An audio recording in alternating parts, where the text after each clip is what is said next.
Kalau kita tanam sawit, umurnya 25 tahun. Sekarang saya umur 27. Berarti kalau sawit paling umur 60-50 sudah habis.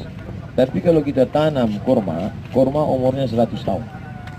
Yang dimaksud Nabi, tanamlah tanaman untuk cucumu, nah itulah dia kurma. Kau tanam sekarang, anakmu bisa, cucumu bisa.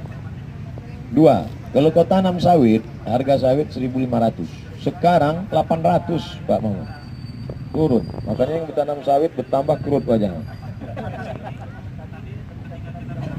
Nah, korma sekarang, korma ajwa Madinah 80 real, 250 ribu. Oke lah, kualitasnya di bawah ajwa, tetap masih tinggi, 100 ribu. Jadi tak ada matinya nih korma. Saya dikirimi jus korma, dodol korma, sakit hatinya, bukan sakit hati lah ya. Nah, apalah namanya. Ini yang ngirim bukan orang Islam, kawan kita dari Thailand, orang Buddha, tapi semangat bisnis. Mereka tidak jahat, kita yang tidak mau mengambil pelajaran. Padahal tanah Thailand sama dengan tanah kita. Alhamdulillah, An-Nur sekarang saya sudah diajak untuk panen. Masya Allah, ini sampelnya aja di belakang. Masya Allah ada beberapa. Yang ketiga, korma bagi kita orang Indonesia itu adalah makanan pemanis untuk buka puasa. Tapi di zaman Nabi, korma itu bukan makanan pemanis, bukan dessert. Korma itu makanan pokok.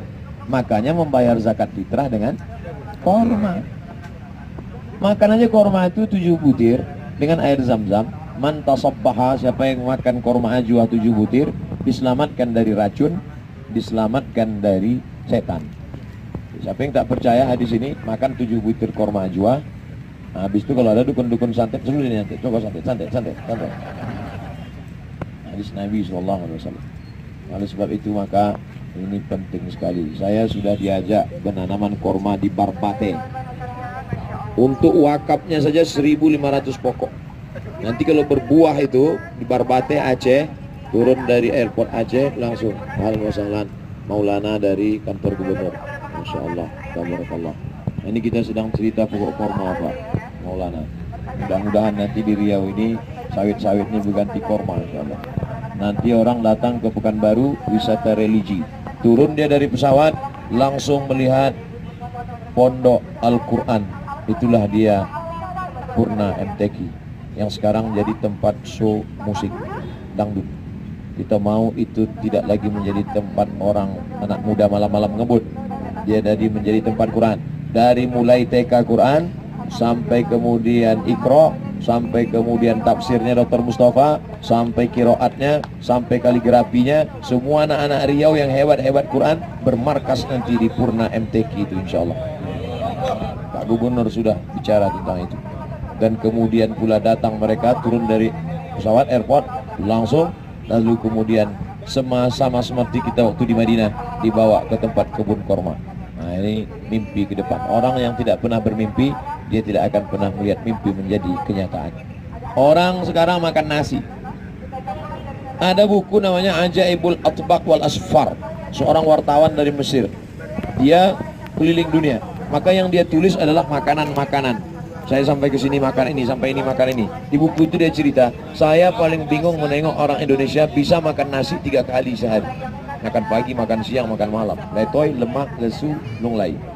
Habis itu sudah tua, dilarang, tak boleh, karbohidrat berlebih, gemuk, obesitas.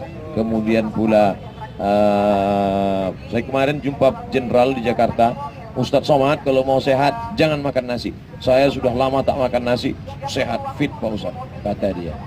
Saya sedang makan nasi aja kurus gini, apalagi tak makan nasi. Artinya apa? Ini perlahan-perlahan kita mulai, anak-anak kita mulai kasih makan kurban. Anak bapak ibu, bayangkanlah ribetnya masak nasi itu. Masak nasi, memasukkannya ke rice cooker, menunggunya 1 jam, masak. Itu menyambal belacannya lagi, asam podeh gulai baung, mau masukkan tempoyaknya lagi, menunggu durian tubasi lagi. Lama betul itu. Korma begitu petik, makan. Bismillah, kenyang, sehat, berkarbohidrat, zat gulanya lengkap semuanya. Kalau tak percaya, dekat rumah sakit, tanya. Nanti kalau saya menjelaskannya lebih hebat pula dari dokter-dokter itu. Man takallama fi ghairi fannihi ata bil ajaib. Siapa yang bicara bukan pada bidangnya, ngomongnya ajaib-ajaib. Oleh sebab itu maka panen korma ini untuk memacu. Dulu zaman saya waktu kecil mandi di tepi sungai. Sekarang saya balik kampung, sungai tempat kami mandi itu sekarang sudah kering. Kenapa? Karena sawit menyedot air tanah. Ini nanti kebun-kebun itu, zaman anak kita nanti itu jadi gurun Sahara. Habis. Tapi pokok korma di Madinah sampai hari ini di bawahnya tetap mengalir air karena dia tidak mau rusak tanah. Oleh sebab itu maka ini korma ini harus terus dimotivasi masyarakat kita. Di Barbate itu 300 hektar mereka tanam, bukan sedikit, banyak. Ustaz Somad pernah nanam? Oh iya, penanaman korma oleh Ustaz Abdul Somad. Udah itu aja foto share. Ini untuk memotivasi jamaah-jamaah kita. Termasuklah panen hari ini kita mau membuktikan bahwa korma di Indonesia bisa tumbuh. Banyak juga tumbuh dulu keliling ini korma, tapi tak berbuah. Datanglah pakarnya melihat, kenapa tak berbuah? Rupanya korma jantan semua. Itu menunjukkan LGBT ini menyemak aja. Mesti ada perempuan. Akhirnya setelah datang pakar korma, jantan satu, yang banyak itu betina. Jadi yang perlu itu jantan satu aja, terus banyak-banyak. Yang penting betina ini banyak. Dalam kasus korma. Nanti saya lanjutkan merajuk pula ibu-ibu ini. Cukuplah itu saja sebagai kata pengantar. Terima kasih kepada Maulana. Yuk syuting video. Kurma ini adalah kurma Video dari sini, dari depan. KM1.